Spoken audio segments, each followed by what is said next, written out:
Hola, ¿qué tal? Muy buenas noches, bienvenidos aquí a mis espacios en redes sociales. Importantísima esta información que ha salido el fin de semana sobre los incidentes anómalos de salud, le llama el gobierno de los Estados Unidos, pero lo que toda la vida le dijeron ataques acústicos o lo que en el mundo se conoce como el síndrome de La Habana, esta grave afección por la cual decenas, cientos de funcionarios norteamericanos han sido afectados alrededor del mundo y que comenzó en Cuba. Me acompaña Hugo Achá, analista de la Fundación para los Derechos Humanos en Cuba. Hugo, ¿cómo estás? Buenas noches.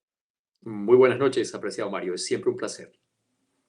Bueno, pues información relevante, información nueva que ha publicado la prensa norteamericana junto también a un medio de prensa alemán y también a un medio de prensa ruso que apuntarían directamente a Moscú. Según este reportaje que ha salido el fin de semana, los incidentes de salud anómalos estarían siendo llevados a cabo por parte de un grupo especializado de la inteligencia militar rusa, conocido como GRU, y específicamente una unidad de inteligencia militar rusa con el número 29155, que sería la posible culpable de algunos de los presuntos ataques en un giro a la historia que justamente llama muchísimo la atención porque incluso el mismo gobierno norteamericano como que no ha dado señales claras y a veces eh,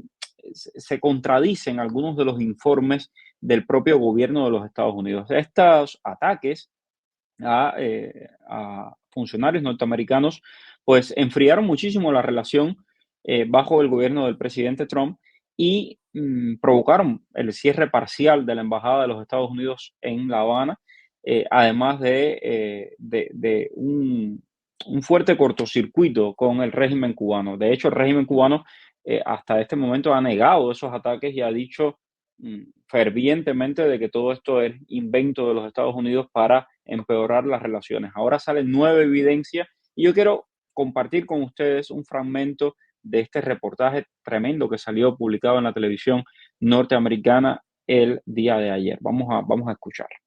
Justamente a uno de los principales funcionarios norteamericanos, Greg Ed Green, él dijo, que es lo que escuchaban ahí, si mi madre, mi opinión personal, a ver, si mi madre, si yo le muestro la evidencia que he visto a mi madre me diría, son los rusos estúpidos.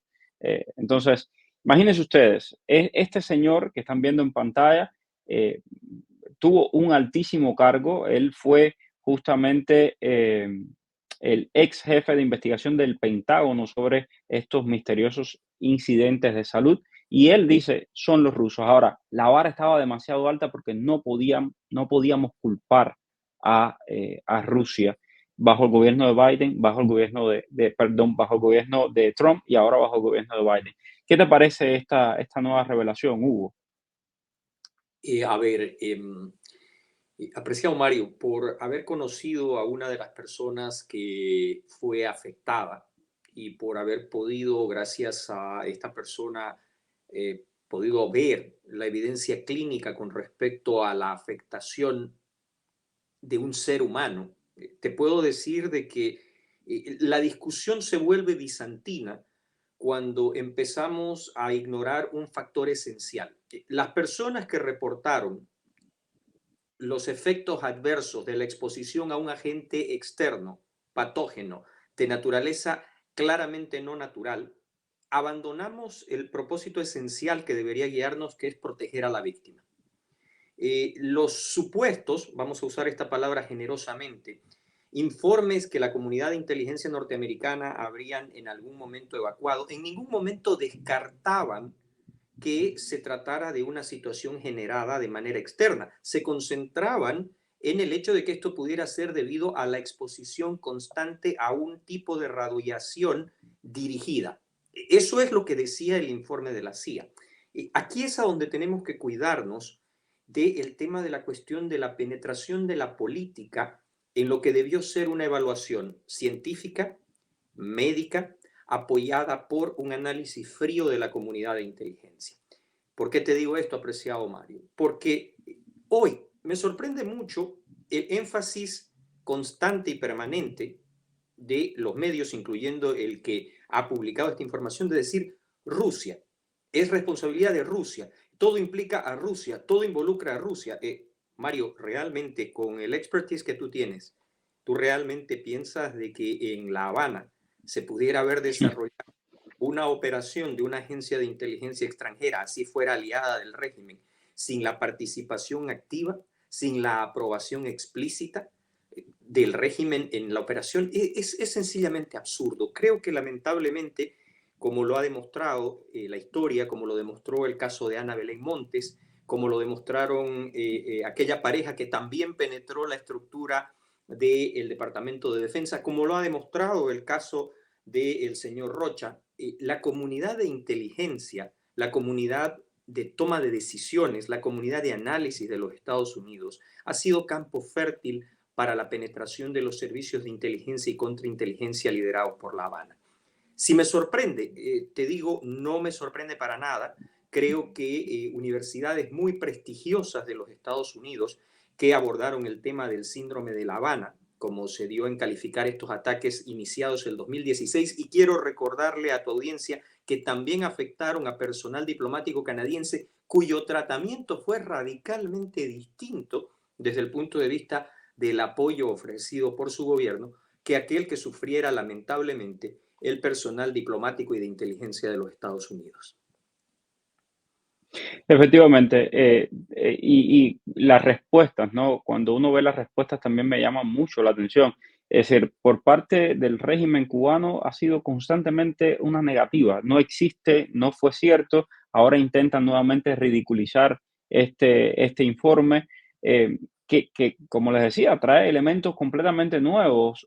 Por ejemplo, dice que el primer caso del que tienen evidencia es del 2014 en Frankfurt, que afectó a funcionarios estadounidenses y que podría ser un caso anterior del síndrome de La Habana.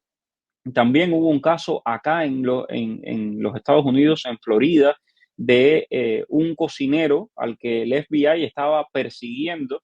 Este cocinero terminó siendo un agente ruso y también las personas que estaban en relación con él terminaron afectadas. Se habla de un intento de Rusia por utilizar este tipo de armamento como venganza para aquellos que han estado vinculados en temas relacionados con Rusia.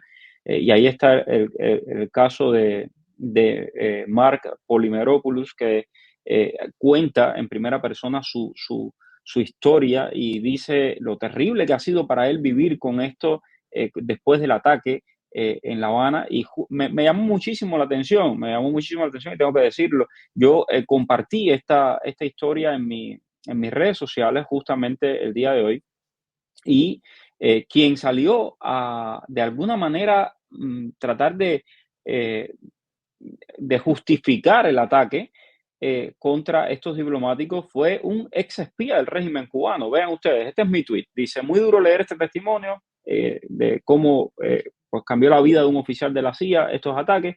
Y allá sale René González, ex espía del régimen cubano, a intentar, dice, duro la cantidad de millones de vidas que cambió la CIA patrocinando golpes de Estado, asesinando dignatarios, aterrorizando pueblos, etcétera. Y inmediatamente le digo, está justificando los ataques contra agentes estadounidenses en el extranjero. O sea, a mí me parece una justificación clarísima de los ataques, ¿no? O sea, cuando sale con esa intensidad a tratar de cambiar la discusión. Apreciado Mario, creo que en esto, a ti más que a mí, pero creo que es una experiencia compartida. La respuesta a partir de los generadores de opinión del régimen tiende Ujú. a ser lo que en inglés se llama deflection, vale decir, a desviar la atención hacia un tema no conectado. ¿Cómo podemos conectar el tema de la participación de la CIA en operaciones clandestinas en algún momento promoviendo el interés estratégico de los Estados Unidos con el daño sufrido por personal diplomático debido a la acción hostil de una agencia extranjera facilitada por un gobierno que se supone tiene la obligación bajo la Convención de Viena de proteger a esa alegación diplomática? Yo encontraría muy difícil el generar una conexión lógica. Es como a la denuncia que generara una semana atrás Rosa María Payá con respecto a las violaciones de derechos humanos del régimen y su participación en trata y tráfico de personas. El embajador cubano en Ginebra, me parece, intentaba descalificarla generando algunos adjetivos peyorativos y llamándola de mercenaria, como si esto fuera de alguna forma una manera de eludir la presentación de evidencia sobre la participación del régimen en actividades que son lisa y llanamente ilegales, ¿no es cierto? Creo de nuevo de que esto es un desarrollo de una historia que está esperando justicia, porque aquí no estamos hablando de una cuestión de interés estratégico subjetivo, no estamos hablando de la afectación de intereses financieros, estamos hablando de seres humanos cuyas vidas fueron cambiadas drásticamente. El tema de la cuestión del nivel de daño desde el punto de vista neurológico, cognitivo, cerebral, está ampliamente documentado, vuelvo a repetir, por escuelas de medicina de algunas de las facultades más prestigiosas, de las universidades más prestigiosas del sistema educativo de los Estados Unidos. Y esta gente viene pidiendo justicia hace muchísimo tiempo. Se conocía de que habían otros ataques, se mencionaron ataques en China, se mencionaron ataques en Alemania, se mencionaron otros ataques de esta naturaleza, pero ninguno con la persistencia, con el efecto y con la contundencia de lo que sucedió en La Habana. Si vamos a ir a los argumentos absurdos, tú recordarás que en algún momento inclusive se llegó a decir, corrígeme tú si estoy entrando en error, de que se debía al canto de los grillos en temporada de apareamiento que había afectado de alguna forma el sistema auditivo de los diplomáticos canadienses y norteamericanos. Así es. Si salimos de ese absurdo y nos vamos a los hechos, creo que esta nueva pieza que nos aporta este reportaje es importante para buscar justicia para las víctimas. Pero reitero, creo que hay un error fundamental en esta muy mal entendida corrección política que creo yo sufre como una plaga el gran sistema de los medios norteamericanos y en buena medida algún sector del propio Partido Demócrata. Es hora de empezar a llamar a las cosas por su nombre. Vuelvo a reiterar mi punto. Me resulta muy difícil, por no decir imposible de creer, que una operación de este tipo, el GRU, al que se menciona, para quien no están versados en este tema, es la Agencia Militar de Inteligencia de la Federación Rusa. Es inconcebible que una agencia de esa naturaleza pudiera operar en el corazón de La Habana sin el beneplácito, la aprobación expresa y la participación del régimen a través de sus más altos niveles políticos y de sus más altos niveles operativos. Y hay que recordar que todo esto se comenzó en el momento de la flexibilización de relaciones entre los Estados Unidos y Cuba. O sea, el régimen cubano podría tener toda la intención del mundo en flexibilizar las relaciones, si es verdad que la tenía, aunque después vimos que echaron para atrás absolutamente todo. Pero Rusia no quería perder a su aliado ideológico, a tal punto que hoy acaba de llegar un barco de petróleo esta semana. Es decir, están absolutamente, y lo han dejado muy claro, es un aliado estratégico para el régimen ruso, el régimen de La Habana y asimismo el régimen de Caracas. Bueno, tremendo. Por supuesto, aquí vamos a seguir bien pendientes de todos estos temas de la geopolítica y como bien dice Hugo Achá, más importante que todo esto, detrás hay personas cuyas vidas han quedado completamente trastocadas. Un ejemplo es este que les mencionaba. Hay toda una crónica que he compartido en mis redes sociales de cómo le destruyó la vida a este ataque que, bueno, cada vez es más claro que al parecer venía de Rusia. Y en el caso específico de quienes estuvieron en Cuba, definitivamente yo creo que, como bien decía Hugo Achá, y creo que todos ustedes van a estar de acuerdo, ¿qué pasa en La Habana? ¿Qué pasa en Cuba sin que el régimen se entere? ¿Qué pasa en Cuba sin que detrás no esté la mano de la seguridad del Estado? Bueno, gracias a todos por la sintonía. Gracias, Hugo. Un placer como siempre. Excelente noche. Dime cuál es el periodista que está en el boom. Es Mario Rincón. El periodista que te trae toda la información. Es Mario Rincón. El periodista de la radio y la televisión. Es Mario Rincón. Habla de temas cubanos hasta de migración. Mario Rincón. Oye, dale, conéctate y comparte. Déjame un like. Dale like y comparte.